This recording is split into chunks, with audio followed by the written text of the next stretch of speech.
Sertoba Media, where the struggle is real to be awesome. I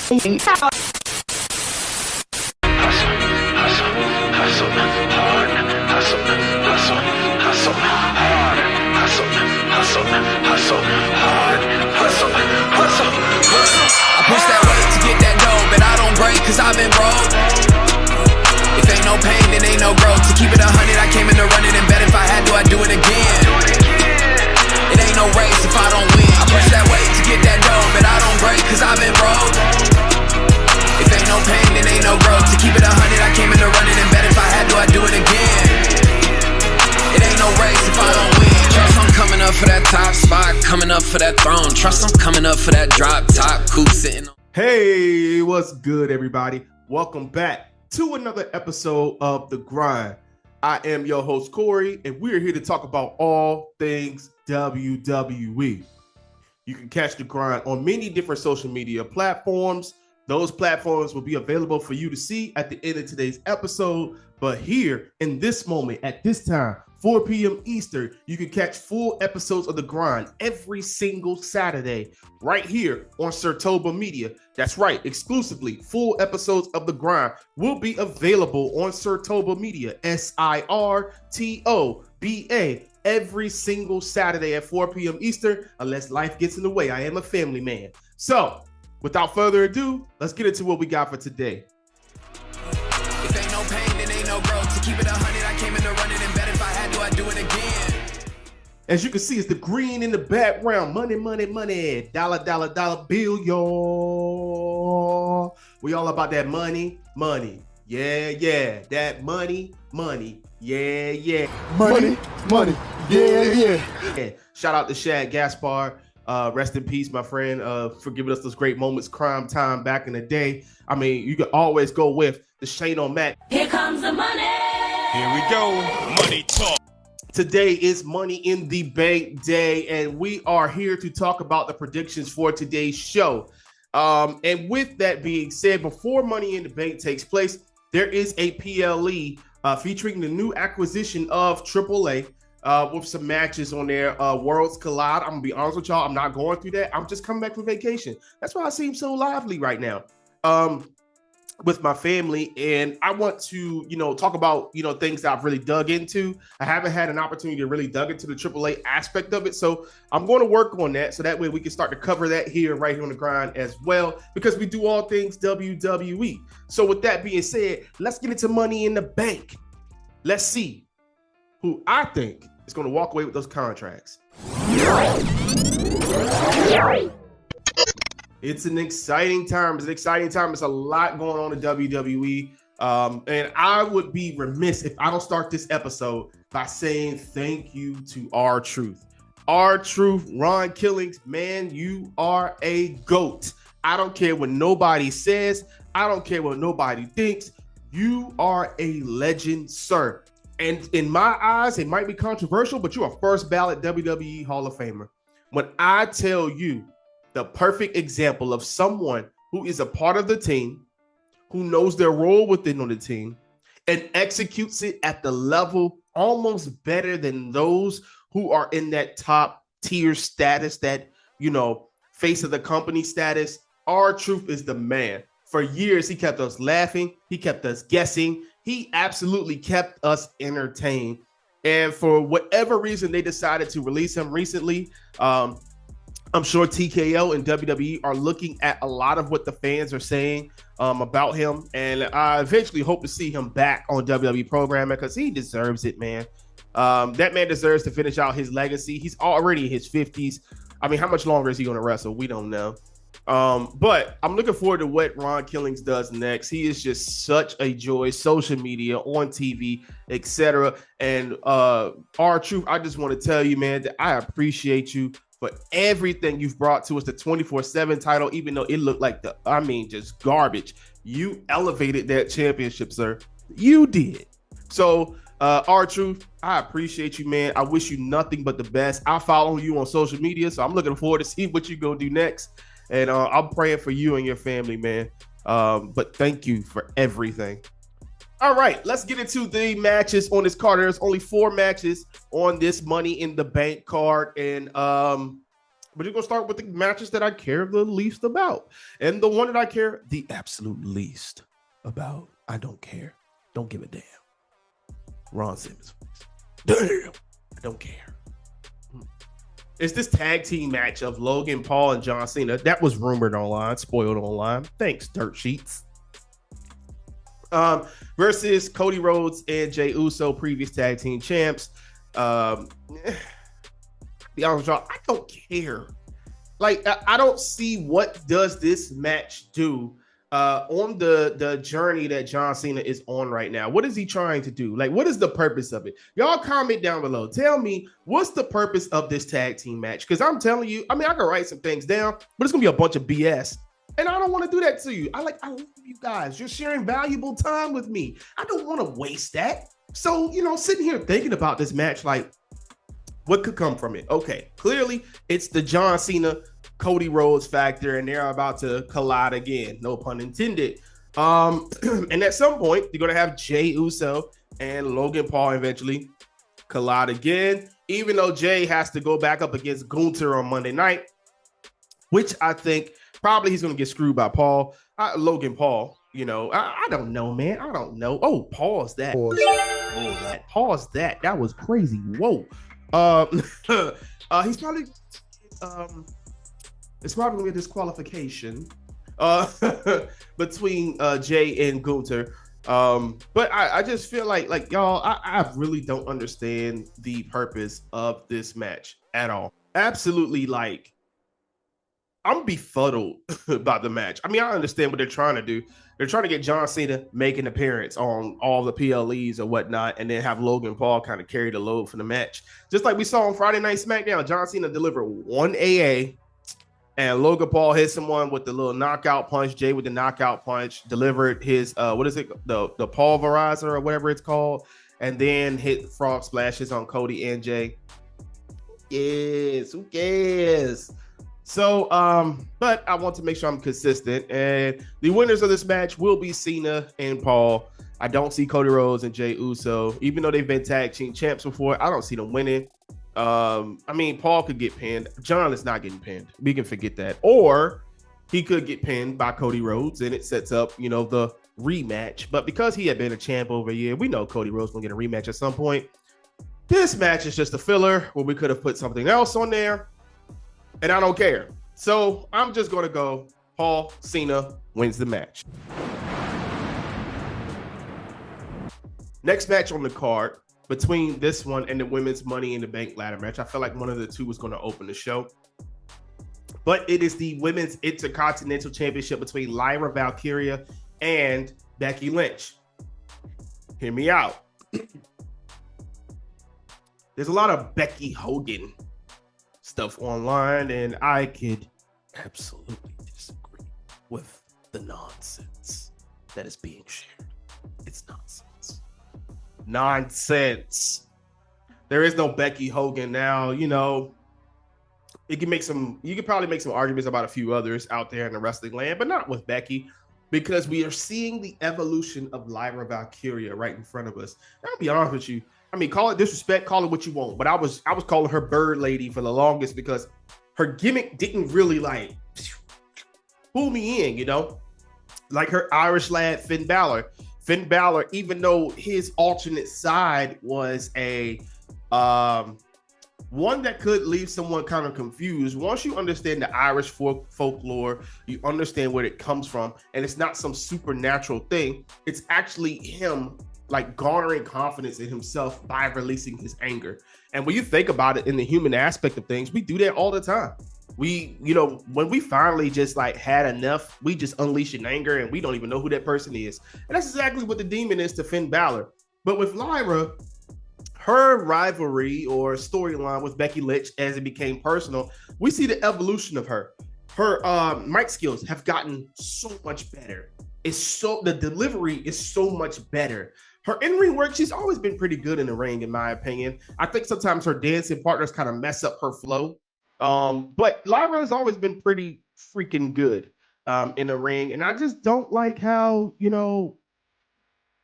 I don't know the positioning of this. Like, I understand it's kind of the mid card scene of things, but Lyra, she needed something like this to help elevate her.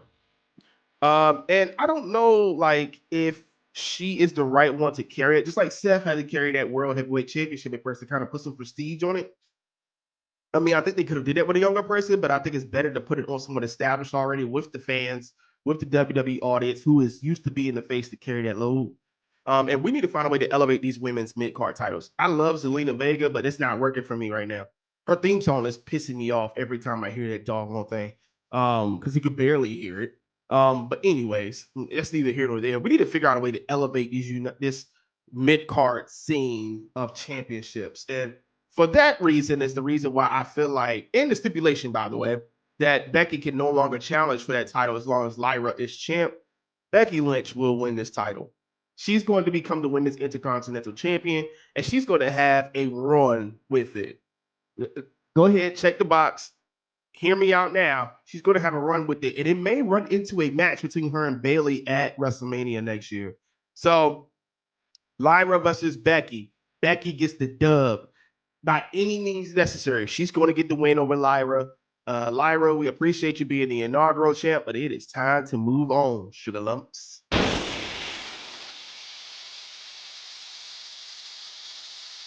Match we have on the card is the men's Money in the Bank ladder match. We have L.A. Knight, versus El Grande Americano.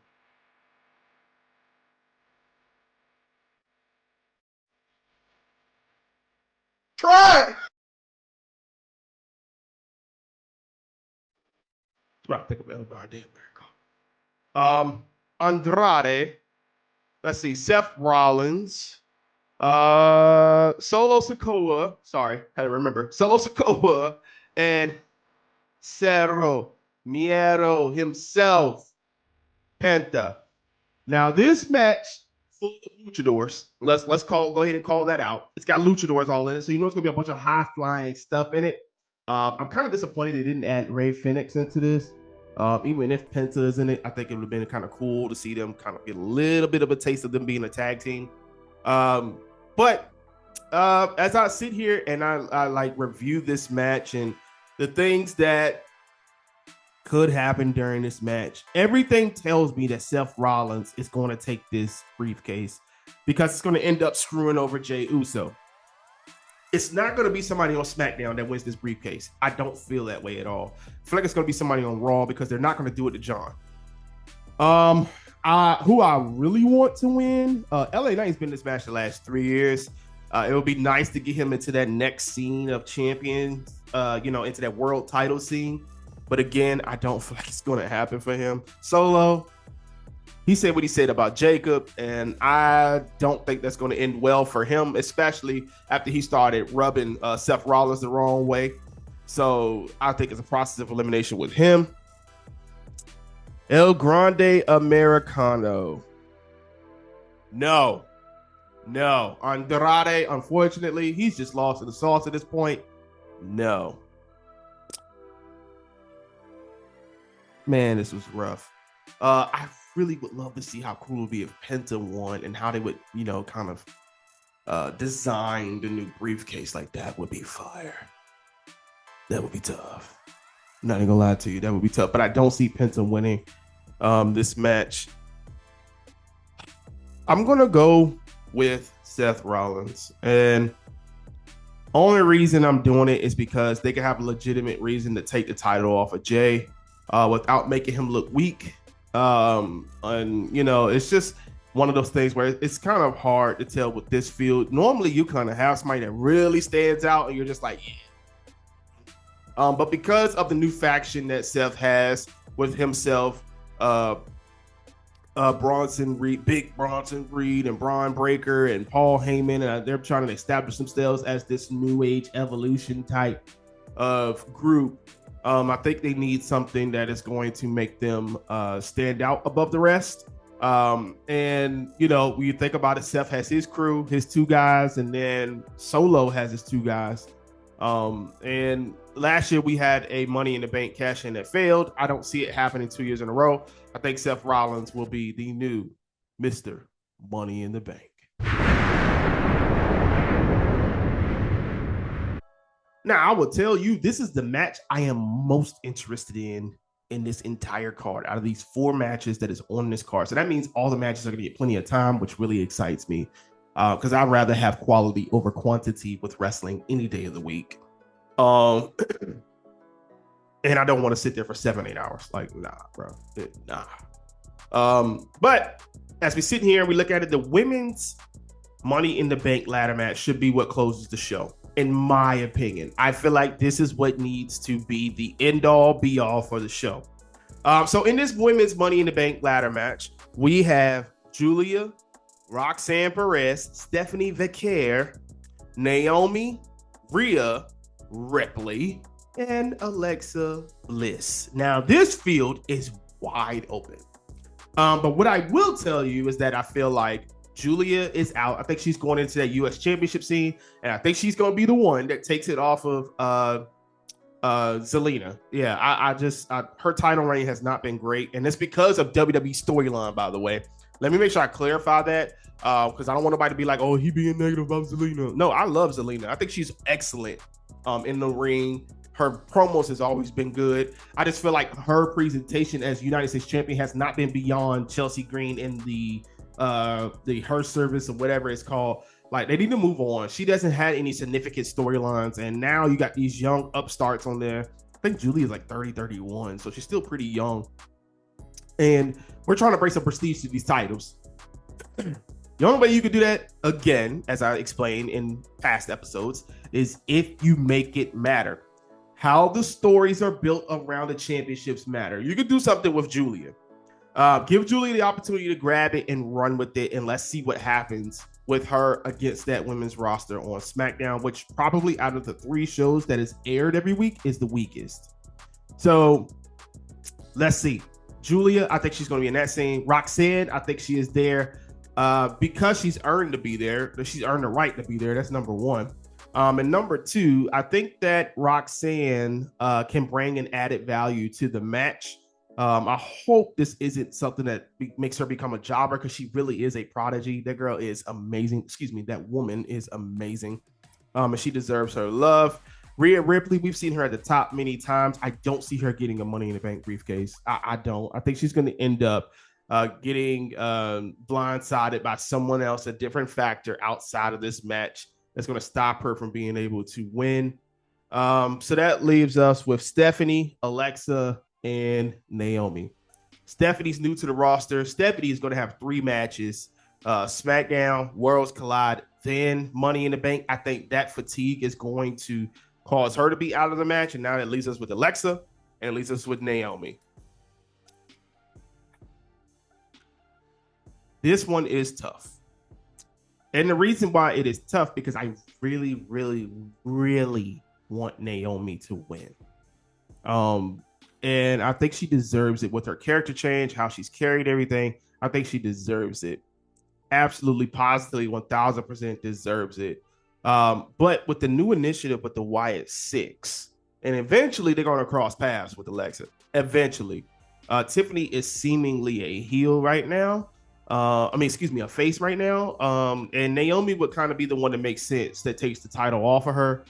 But I got a feeling Jade may get involved in this match. That's the only thing to stop Naomi from actually winning, because Naomi continues to do that to Jade. So Naomi could be on the rise of winning, and Jade steps in, and I'm kind of tired of this feud. It needs to progress. I'm not going to go down that road again, because I've already talked about it many times, and I'm not going to talk about it anymore.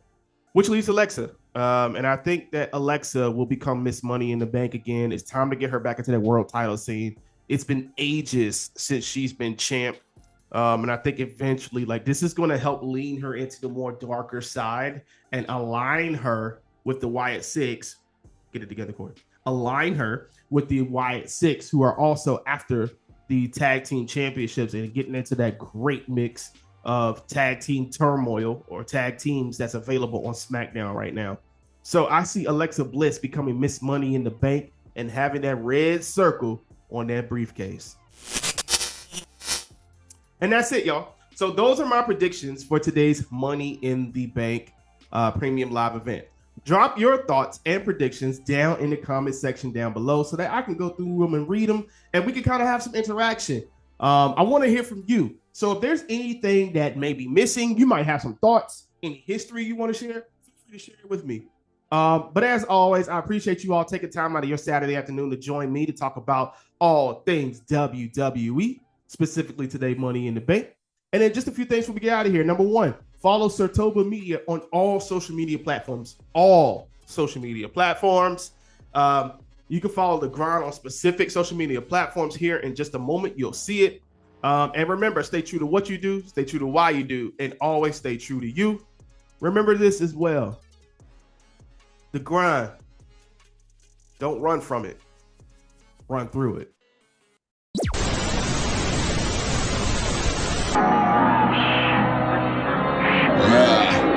I push that weight to get that goal, but I don't break 'cause I'm in gold.